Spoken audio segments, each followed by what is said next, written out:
Smith. Richard Bad Guy, co-producer, Tristen Fry, director, Agent Josh, type thing.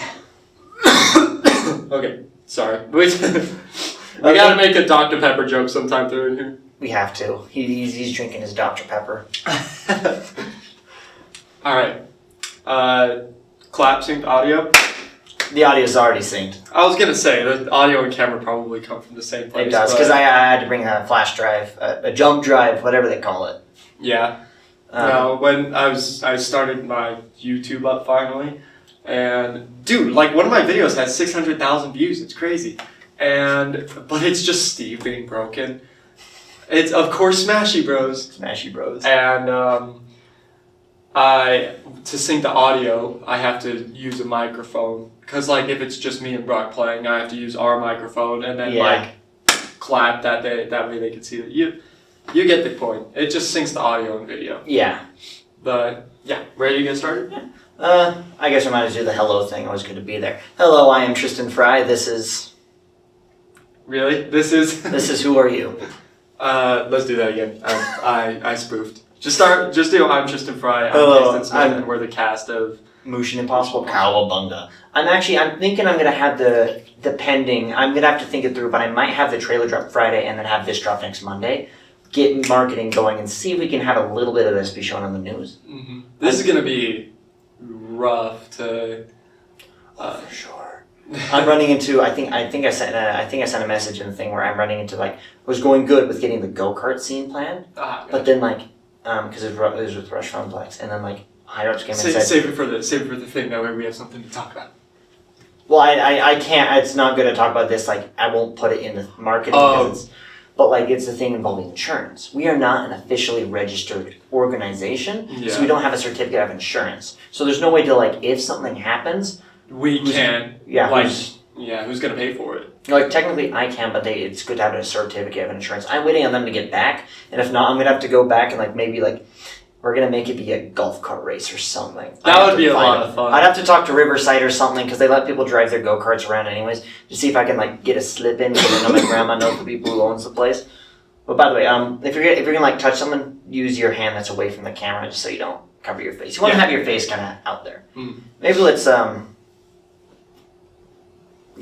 Okay, it's kind of funny. We probably want to look a bit more diagonal, like that way, because then our face is more in the camera.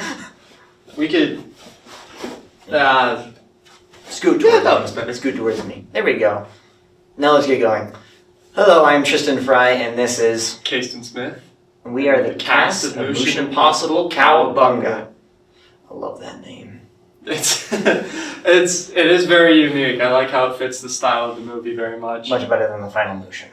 The final Moosion. What was that the original? That was back when it was going to be Moosion Impossible the musical and Moosion Impossible the final Moosion. It was going to be a trilogy. Do you remember that idea? I do, and I think you remember. I remember you telling me something about it in one of the classes that we had together. At first, I was not a fan of a musical at all, and then we dug deeper into it, and I was like, I can sing. I actually got pretty far into making the screenplay. Actually, funny enough, I did it at the end of our junior year, and then just right after the year ended, I was just like, because that's when I decided to instead do Frankenstein in college. And to be honest, maybe a better choice. But there are elements of the musical which did make it into Cowabunga. There was a specific sequence where it was going to be. So our characters kind of get a unifying factor in this movie, where it was going to be the sequence where we're at the very end, we're escaping from the prison, and we would have been sent to a musical prison, funny enough, and the jail warden's name was going to be literally Jay Warden, as in jail warden. He would have loved musicals, and he had a whole thing like, Trolls is not a real musical, needle drops don't count, type of thing. It would have been a very hilarious sequence, but there was a sequence which was very much inspired by Guardians of the Galaxy Volume 2, with Rocket, Yondu, and Baby Groot as they were escaping the... Oh, the kiln. Or no, the Ravagers. The Ravagers, yeah. That sequence come a little bit closer. Yeah, that would have been awesome. At first I was really opposed to the idea, but after hearing more about it, I was like, this could work. I'm looking forward to it. But I'm glad we settled on Cowabunga. It ended up being a really good name for what we're thinking. But that idea did live on with the sequence that we ended up recently filming down at Madison Venue down in Ogden, which was where we were tied to each other's backs. Yeah, I was just about to bring that up. I couldn't remember if it was called Taylorsville Venue or Madison Venue. Madison Venue. It is Madison Venue. Okay, cool. But has there ever been like any more uncomfortable scene that you've ever filmed besides that, or is that the one where you've had to coordinate the most, the one that's taken the most time? Like, is there any more uncomfortable scene? In this movie, there was the one where we were at the sunset, and I had to like reach down and like I pointed like I had the camera like down here, and like reach down like because you're sitting in the truck, and I'd like reach down, put the camera out and around to get that shot of you holding the photo. Oh god! I was like, we cannot say what was said that day. It's very funny. It was. I would say that was less. It was less uncomfortable and more awkward, in my opinion. It was funny because for the scene, he had to. So we were in Gabe's truck. Gabe's truck, yes. And we had just like the script on the front part of the truck that we could just sit there and read. And I had a picture of Leonardo, and I had it sitting down like on my leg right here-ish. And it was just a scene where Tristen had to get in between my legs and film an upward camera angle. So kind of like down here. And it was just so awkward at first. So many jokes were made. So many jokes. Sadly, but on camera if you do. Yeah, I don't feel like getting suspended right before graduating. But anyway, after all the awkwardness, he did an upward shot to where we could see the picture of Leonardo.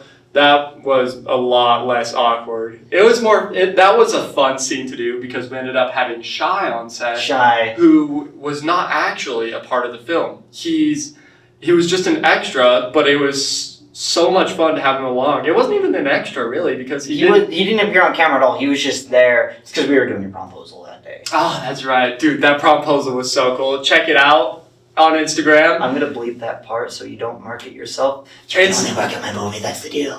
Instagram. No, I'm kidding. I don't even think that's my Instagram. I don't think so. No, that's my YouTube. I think it's KJ_Kaestin.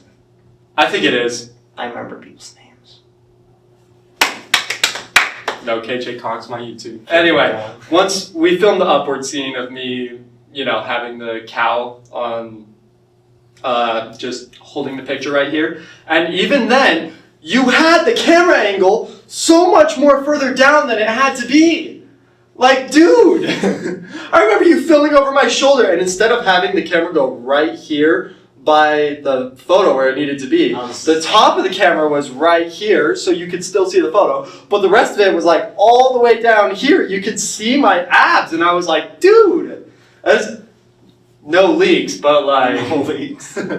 No, that scene was a ton of fun to film, especially because like that's before Richard Bad Guy gets into his Richard Bad Guy attire. The full suit. He's still kind of, recovering from everything from the first movie that happened to him.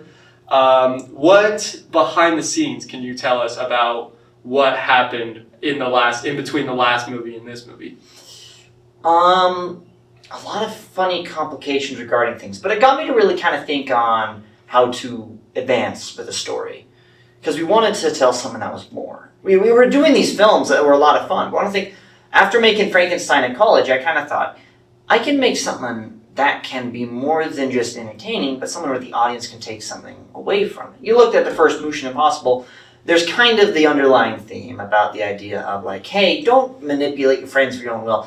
And like, even funny enough, I just made that up as I was writing it. I'm going to be blatantly obvious with that. But then, like, when we were making Frankenstein, I had these like ideas, these inspirations that got me to think on how to advance the theme. And then when I got to Cowabunga, I was initially like, how do I top Frankenstein? No, I was going to say, a lot of the times during filming, we will be looking at the script, and he'll always be like, this is how you want to look because this represents a sort of sorrowfulness in your eyes. It tells a story. Everything that's in the script, it's so smart with Tristen because it tells a story. And I think that's why we're all such good actors, is because he's like, you need to look like you lost a loved one in your life. Like for me, that was the cow.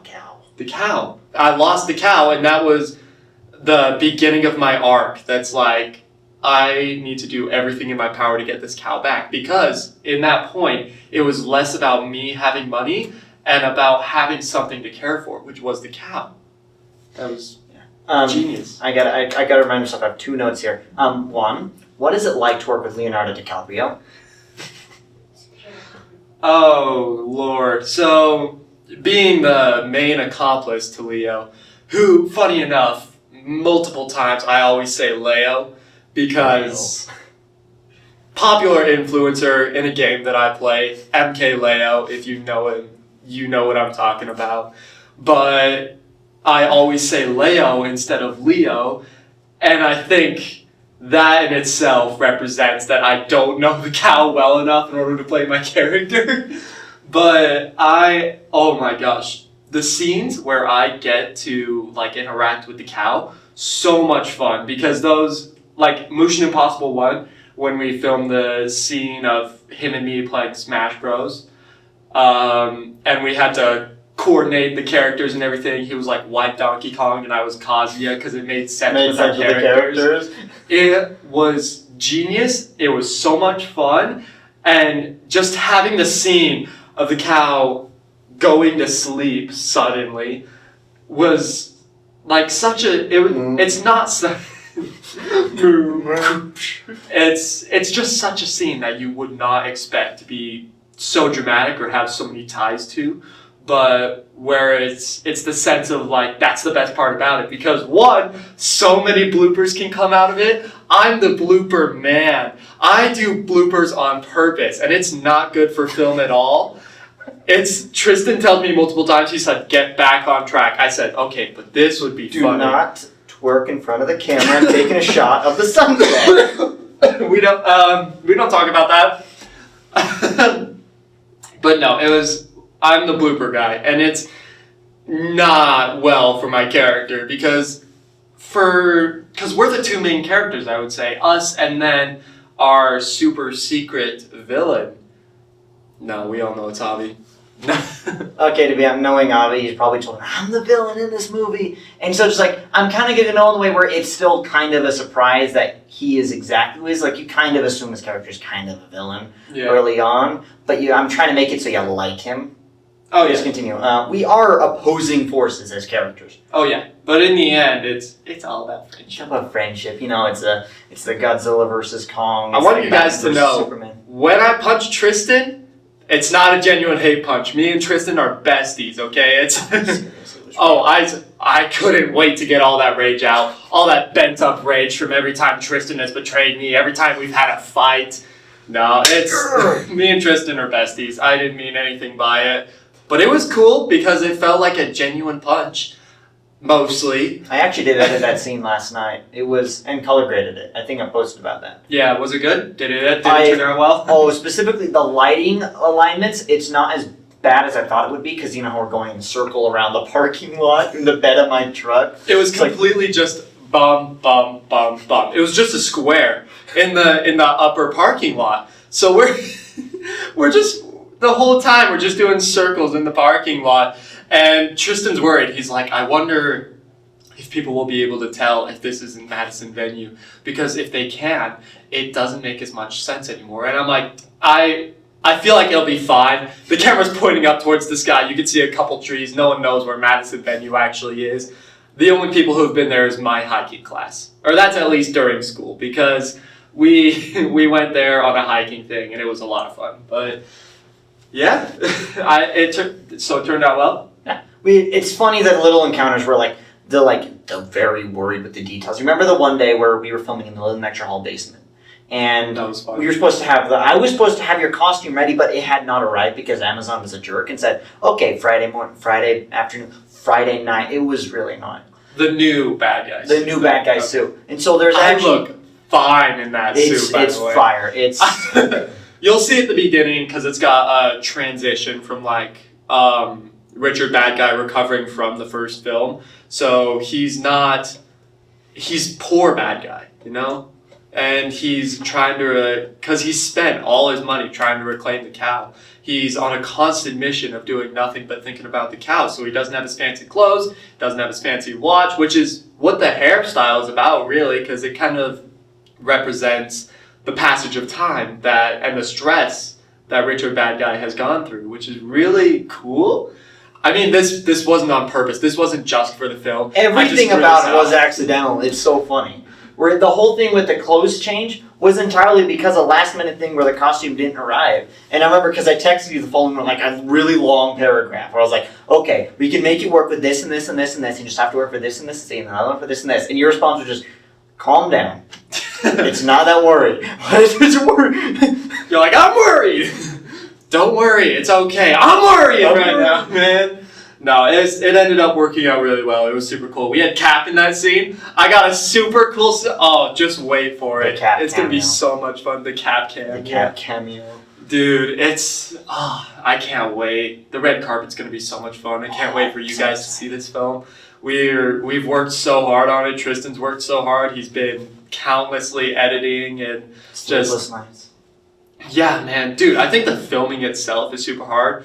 Or it might just be me. It might just be me that takes forever with the filming because again, I'm the blooper guy, and whenever I'm on set, it takes 2 extra planned hours than what we planned on. So that's where one of my questions comes in. What is like the biggest pick-me-up in the middle of a scene where you just tell everyone like, hey guys, we gotta get going? What is your biggest like, let's get it together. Let's get it going.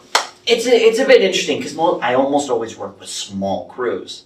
So I haven't been able to work with a lot of bigger people, like a big group of people. So it became like an interesting element, I'd say, where... You're just trying to organize everyone. The 3 people, and I'm like, okay, I just need just you. You 2 shoo. That like you saw when we did the sunset thing, I was like, Gabe, Shy, shoo. Dude, multiple times during that sunset thing, I will say, I only tried to do 2 funny bloopers during that scene. He tripped. And I tripped. And I made a 3rd one. I was literally walking away. And I went, oh shit. Sunset's coming up, we gotta move. I know. Honestly. It worked out well. Yeah. I think the pick-me-up is that it's just when we look at the time. Because we are under a lot of time constraints. When they make Hollywood movies, they have a lot more time sometimes. And things can get messy. But like when I'm like, oh, I only have this guy for 90 minutes, I gotta prioritize. You saw with the Skinny Dogs thing where like, because Avi had to go as fast as he could, that's when I focused on him. And then as soon as that, we got focused with you, and then like Joy and everyone else was last. That went well. And then you fell over. And then I fainted mid-scene. It was so stupid. But it was funny. It's gonna make for a good blooper. I do have a question for you though. What is the energy that like you were excited to conceive involving Richard Bad Guy's character? Oh, I'm the funny guy. 100%.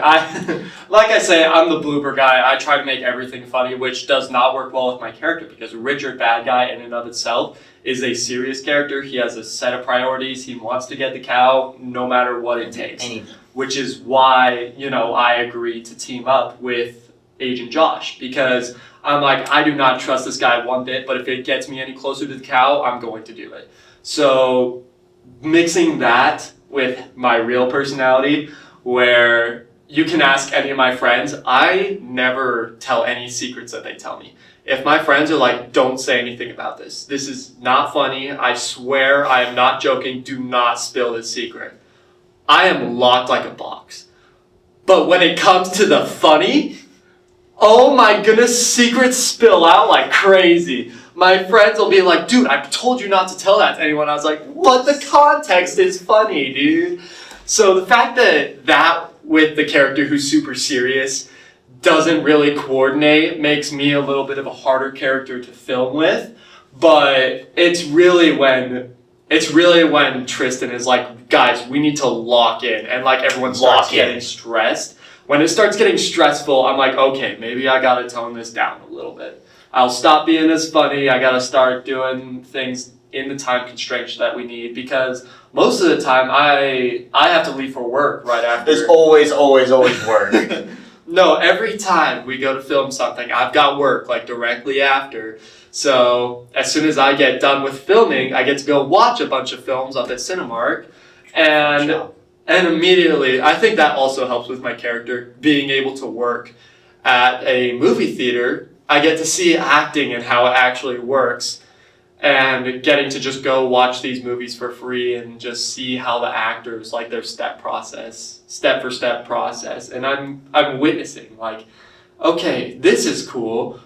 That must have taken a lot of work. That definitely took at least 4 shots. That was too funny not to say. Like, for me, it really puts things into perspective on, like, how a real film company produces. Yeah. Not saying New Ames Film Club is not a film company, a real film company, because I think we produce some bangers. But the thing that's stressful about it is we've had this for maybe a year and a half. So By the way, keep talking. I'm going to check the recorder real quick. Keep talking. Okay. I'm right next to you still. Okay. So the thing for us is we've only had it for a year and a half, so we're still looking for like prodigies and things to keep it going, because once we graduate, there's not much we're going to be doing. It's cooked. It's cooked, yeah. So we're trying to find people to take on for us, it'll be a lot of fun. I just don't think anyone's going to be interested in the Moosion Possible legacy anymore, which would suck. But in that same perspective, people are going to be coming up with their own new creative ideas, which is super good. Like, that's the one thing we've been trying to convey with Inspire Club Gigs and people. everything. Exactly. Like, if you want to make a film that you genuinely think would do well and that is, like, super good, do it. You do not need permission from us. If you need anything, we will help you. Like, that's the whole thing we do with our team meetings. Ignore the fact that I had a already like script written film that I was so ready to produce and I was so ready to go after. And then I had so much pop into my life, like it was the middle of 3rd term. I had a Leukemia Lymphoma Society thing pop up. Like, there was so much going on in my life where I was like, okay, this, Mission Impossible 2, and all the other films that people are thinking of producing, I will not have time for my film. I'm going to keep things level. And honestly, it's good that you recognize that, which is better than this is just saying it to you personally. The hardest thing is to recognize that you can't do it now, putting on a shelf for later. Mission Impossible was a shelf project. I had to bring it back. So it's always good to just think of, hey, I want to at least see where I can go with something and see where it'll take me. And hopefully get somewhere. And always hope that it will. Because it gets you to really test to see what you can do. Yeah. And just throw an idea to the wall and see how it fits. Yeah. So for those who don't know, the Scrap Project was R&J Remix, Romeo and Juliet. It was going to be so much fun to film. I had Toby as Tybalt. Your man had to be Romeo. I'm sorry. There's no other good-looking guy out there without glasses that could play Romeo. Besides Tristen. Tristen should have been Juliet. Oh my god! That would have been so funny! Wait a minute. But no, we ended up getting the amazing star herself, Ferrari, to play Juliet last minute. At first it was going to be Nadia, and then she had a bunch of stuff come up, and we were like, well, junior year tends to be the hardest, so we let it slide. But we got the queen herself, Ferrari, and Josh agreed to it, thank goodness. But either way, it ended up being a scrap project, which really sucked. But I'm thinking about revisiting after I graduate. Maybe we'll work on it during the summer. And I actually got accepted into film school up at the U. So we might see some things. Keep a lookout for producer Kaestin up in Hollywood. That'll be fun. Help me. Anything. No, dude, producing is a hard job. You would know. You're the producer for most of our films. Like, how, okay, this is going to be a weird one, but before filming, I noticed that you do get snacks and everything. What is your go-to place to go grab snacks, get a little pick-me-up for everything before filming? Fresh Market. Fresh Market? I go get, I'm going to start bringing those massive $3 Texas donuts from Smith's. I'm going to start bringing those. Those because are so good. Because you just people can share them. They're pretty decently priced. I can feed a family of 4. For sure. You just cut them into fourths, like everyone get a fourth of a donut. Like, of course, chocolate milk, apple juice. It's someone where, like, when we were filming the first Mission Impossible, we were at Norda, and my dad said, I'm going to get everybody apple juice and chocolate milk and all that. I'm like, I should start doing that. And so actually, seriously, so much of the film's budget has been on food. I think I've spent like a solid $300, $400 on food. Oof. Well, shoot. That puts things into perspective. Filming is expensive. It's expensive. Be ready to blow a lot of money once you guys get into filming, if you guys get into filming. Honestly, that's for the film club people, you know? Honestly, organization, that's what I sort of like about the film club, where we are given a wide range of things for free. Oh, that's why I'm utilizing a lot more of Weber State than I was thinking I would, because I can get it for free. I could go to Union Station and rent out their, like, ballroom, and we could have done the auction scene there for hundreds of dollars, or I could have done it in order for free. Yeah. And sometimes that's from like, you have to budget, look at it. Where I have a limited budget, sadly the projects are self-funded, but you have to look at it and go, this is what I can do, this is what I can't do. You got to prioritize. I mainly did actually prioritize getting equipment, which we got a lot of really good equipment. So I was going to say, we do have a lot of really good equipment. Ooh, excuse me. So Dr. Pepper doing a number. Dr. Pepper's doing a number. I'm going to say, just because we want to start getting things moving towards the end, the big thing with our characters' dynamic is that not necessarily hate each other, but we're at each other's throats trying to get the count. And actually, it's funny. I even have a line in the movie which is said by Hank's character, which I think I told you, I took it from Godzilla, Kong, the New Emperor. I was on vacation working on some script rewrites, and I said, I need to have this line in because I need to have a little small reference in there where it's, they don't have to like each other, they just have to work together.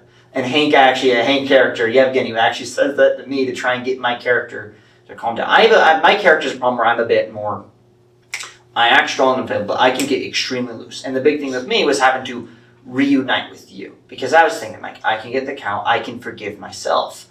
But you are the I need the count. You need the count, but also your pain is the consequence of my previous mistake. It's me having to face my mistakes on a further level. So I have to meet with that. When you hate my guts, I mean, I love the rope together sequence, the tied together sequence. Because it shows the hatred I have for you, because it says, like, ooh, when I get out of here, I'm going to get revenge on the girl who tied us up. Oh, bowler hat guy.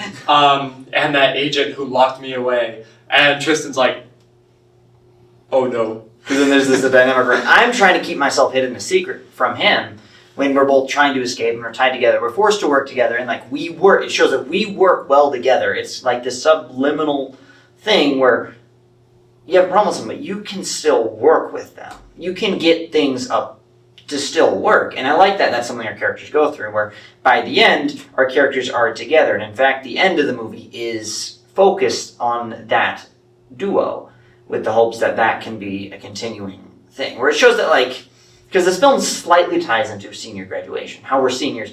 The idea that we're all moving on. And that's kind of a motivational factor for Josh, which is meant to sort of tie into our audience. To get like a little bit of an audience connection is the one more mission, with it being one last time with everybody before you leave or, graduate. Move on. And it just kind of shows that some people you met along the way, you'll know for longer. But then maybe even an enemy, past enemy, may become your new friend. Because the film does end with Agent Josh and Richard Bad Guy going on a mission together with Leonardo DiCaprio as Kevin, as everyone else is left. Actually, that's a scene which, because we haven't gotten to it yet, there's a small scene which so we finished the whole battle. Yama is literally, I'm just going to say it because it's going to sound so funny. Yama is literally exploded by cows. This is my first time hearing about this. What? How does that work? So Yama has the Makshu Yama form, which is where he turns into this giant stuffed bull. Bull? Oh! Buffalo, which in... I thought you meant bull, like something you eat out of. I was like, huh? But no, I remember you telling me about this. And there's a thing where the whole powers of the cows is explained that all cows have these powers, but they are always too afraid to use them. They need to be inspired to fight with it. Leo used his powers to protect you, and now by being shown that, they're more than just slaughterhouse things, they realize that it's really, really, really insensitive and super dark, where, like, the whole thing is, like, the cows are saved. Yama is literally, like, torn to shreds by these cows with their mind powers. And then the scene, which might not happen because of just scheduling, it might be a bit more difficult, but would have been a barbecue. Oh my 6 God. months later, barbecue, you bring a bunch of burgers to the table. Leo's, like, staring at them like this, and then looks at you and says, don't think about it. Don't think about it too hard. Don't think about it too hard. No, I remember you telling me about, I was so looking forward to that scene too. It could happen, but I'm putting that as very much like, that would be the literally last thing we film. Mm-hmm. Because just with the time, I'm really hoping to get the part with Matsuyama done. Oh, But luckily, because that would actually be just me and actually, I think we're finalizing the rewrites, but it was going to be the whole crew going against Matsuyama. But I was thinking it might end up just being me, and then you start showing up, and then you'll see in the final product. Yeah. But I think I'm cooking something because it's not about Josh with everybody. He needed the one person he's needed is Richard Bad Guy. For them two to work together.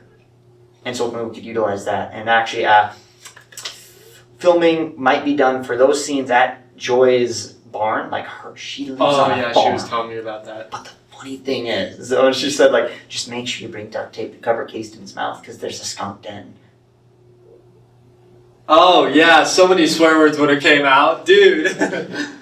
I just make sure I gotta get everybody at a time where I can get them to a sunset. Yeah, well, we'll figure something out within the next week or so. Just try to plan. I'm gonna heavily work on it. Like, I was really gonna use Friday. Next Friday is when I hope to do we do mornings because we don't have school. Yeah. I was hoping to do like the go-kart thing next Friday. And then like next Saturday would be me and Avi doing the running sequence. So pretty much get everything pretty much wrapped up. But I'm gonna try and get a lot of the third act stuff with just me done this week. Tomorrow I'm filming at a conference thing. I think Thursday I might film at the airport. Ogden Airport. Friday, if I can get you for a while, maybe we do the part at the Ogden at Joy's yard. I need to figure that out, but you also have work again.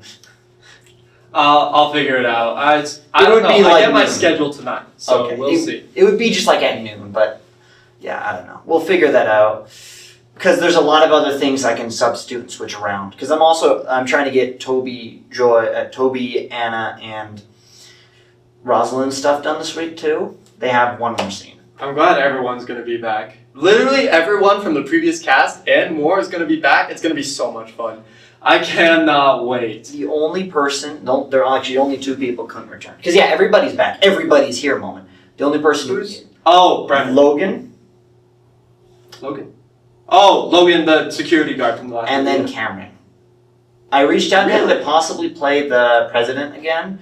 And he just kind of was like, I don't know, man. I was like, that's okay. We can work with that. Yeah. Oh, wait. Brennan is in, actually. Brennan is in He it. called me on the phone. I remember now. Yeah.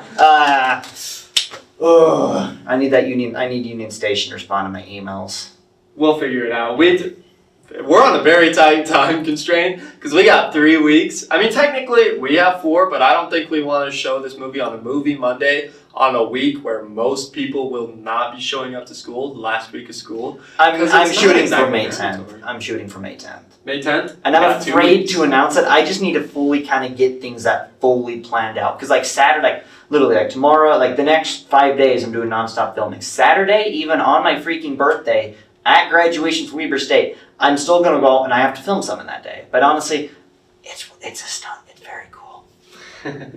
Don't tell anyone as he tells the camera it's a stunt. It's a stunt. No, it'll be a lot of fun. I'm super glad we're doing this film. It's going to be a lot of... of course a lot of fun. But it's going to be really dynamic. It's just going to be cool to see how the characters line up. The stakes are high. So many cow puns. Wow. So many cow puns. Alright, I've got some finishing questions for you. Alrighty, let me check. It's 4:30. Oh, hey, there's my schedule. We'll see. We'll see. I'll check it later and tell you. Go to pick me up when filming. What food you usually grab. Oh. When it comes to filming, who's the best actor you've ever worked with? That's an interesting question. Because I have a bias from like, who just literally listens to me and does whatever I want. That's true. That's Not true. me. I've seen a lot of Joy's acting, and I thought that like she nails her character. Bowler hat guy, egotistical, like insensitive, like just wants. But she also adds her own style and expands. But also with working with Avi, he's done theater.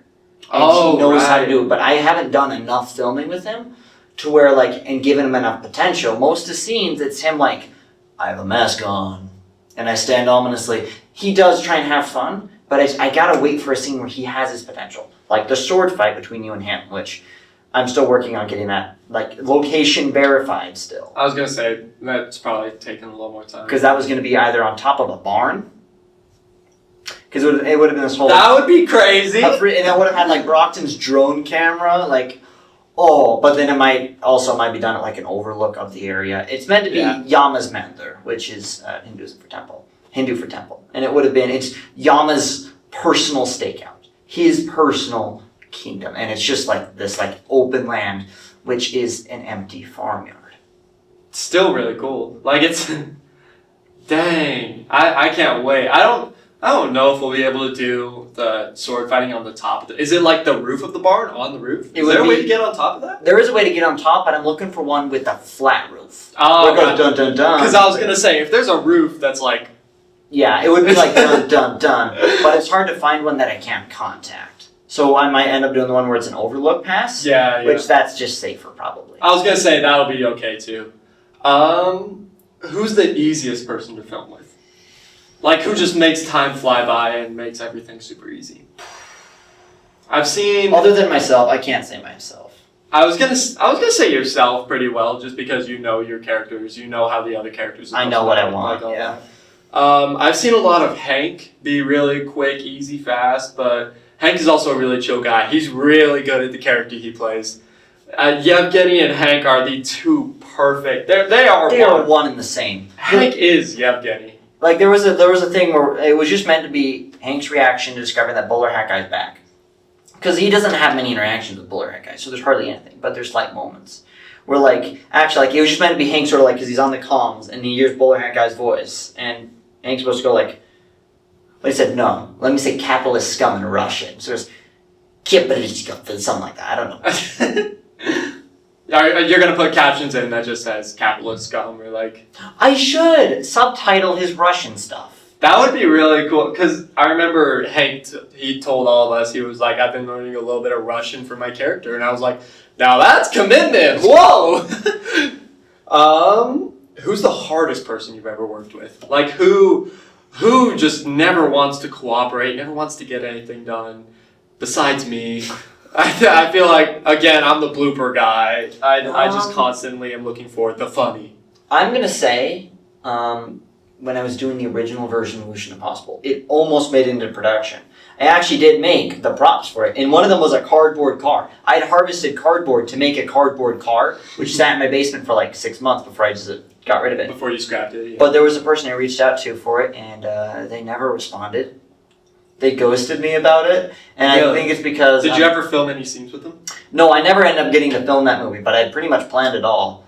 But who's the hardest to film like that we have filmed? That we have filmed with. I remember there's one scene with Garrett that was really hard. Oh, Garrett, yeah. It took us 45 minutes to do like a page of lines of him just like line. It's a bit hard, but he's fun. I like working with him. Just he's very hard with dialogue. He's good to be on background though, because he'll sit and do it. It's just he can't memorize lines. Yeah, that's fair enough. He's like, script. He reads it. He's like, okay, I'm good. And then he like laughs during his line. And then he's like, I need the script again. It's hard to work with Garrett, but I'm sure it turned out fine in the first movie. It turned out all right, but I'm just going for a higher standard with this. Yeah. We should get wrapping up because I don't have a lot of space on that flash drive over there. I've got a couple more. Okay. We'll just speed run questions. Who does the most improvisation?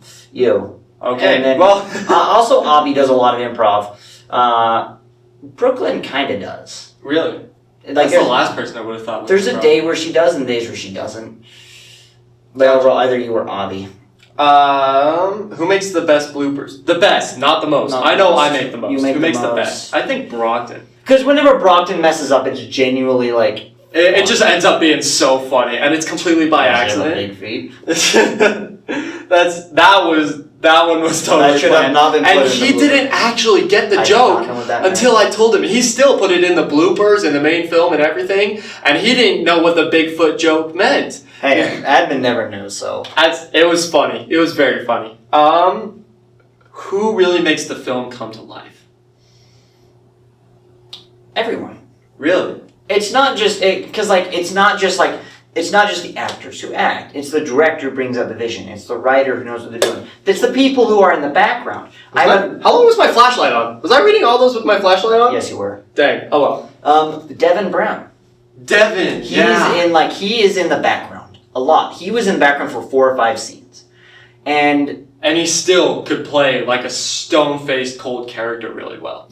Yeah, he was an incredible person to work with. I loved working with him because just everyone, if they provide an input, if they like, I appreciate when someone like does exactly as I tell them, but if they like have their own idea, I'm gonna appreciate it. Like when we filmed the sequence at Madison Venue, Devin was goofing around and having fun because he's thinking of ways like, well, if I'm meant to be the soldier guy, I'm gonna run around like I'm from like a video game. Like it really, which turned out really well. It just adds so much more personality and energy and entertainment to it. To all the characters. To everything. Because it shows you that we're not just stone cold hard actors. We've got personalities. It's a lot of fun to just mess around with the film sometimes, which is why we all do a lot of improv and bloopers. Like, this is so much fun to do. I love filming. There's a lot of parts which were just improv. Yeah. All right. Last question. What was your inspiration for the Moosion Impossible series? I actually was talking about it when I was doing the solo one, but it was the idea of making a movie that was about cows, a Mission Impossible type thing. But you remember, when I made that first movie, it wasn't really in the vein of Mission Impossible. What inspired it was the sequel. Why I changed it from the musical and Final Motion, which would have been a musical movie and a road trip movie. And what made it become an action movie was because I saw Mission Impossible Dead Reckoning. I had just gotten back from a trip with my dad. And I think I texted you when I got out of it saying, we can do much better than what we did. I remember this actually. You were like, I just saw Dead Reckoning Part 1. We are going to go all out with this movie. And I was like, oh God. Oh no. I'm going to have to take off so many work days. It's all about getting an inspiration. Always like seeing what inspires you, what do you like in a movie, and adapting it with yourself. I mean, Frankenstein was Young Frankenstein in the Mary Shelley book. Yevgeny Christmas was all the favorite Christmas movies. That was good. I'm currently in my, I don't like my movies for a solid 2 or 3 months after I make them because I'm like, it didn't live up to my vision. So That's exactly how I feel about my acting. I'm like, oh goodness, I could have done that so much better. I could have acted like this. I could have been more stone cold. And then I look back on it, I'm like, that wasn't bad. You don't touch it. And then after a while, then you come back and you go, I appreciate it for what it was. Okay. Yevgeny, I'm on my Yevgeny was freaking nuts. It was probably my best work. Because it was just wildly stupid. I would rather make like a super low budget film, like doesn't do well with my friends, rather than make a super expensive, like flashy film that does really well with people I hate. Like it's not so fun to do a film that you're not interested in or that's just complicated and boring. And it's a lot more fun to just have fun with it. And I remember you telling, I think you told me this earlier, the main thing with like the whole Mission Impossible thing started off as a joke in Mr. Wilson's class. In Mr. Wilson's class, yes. What was that joke? To fix the homeless cow situation in India, we needed to unite the different fast food mascots to go on an undercover mission to India to steal those cows to fuel America's economy. I remember. Mission Impossible. There is a joke in the first movie which references that. I remember this now.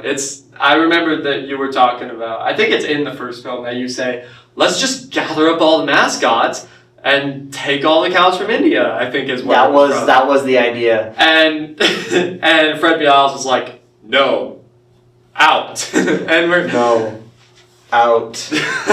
with just like how stone cold faced his character is, and he can't stop laughing. He's like, no, out. And I'm sure that took forever, but it ended up being pretty well. Yeah.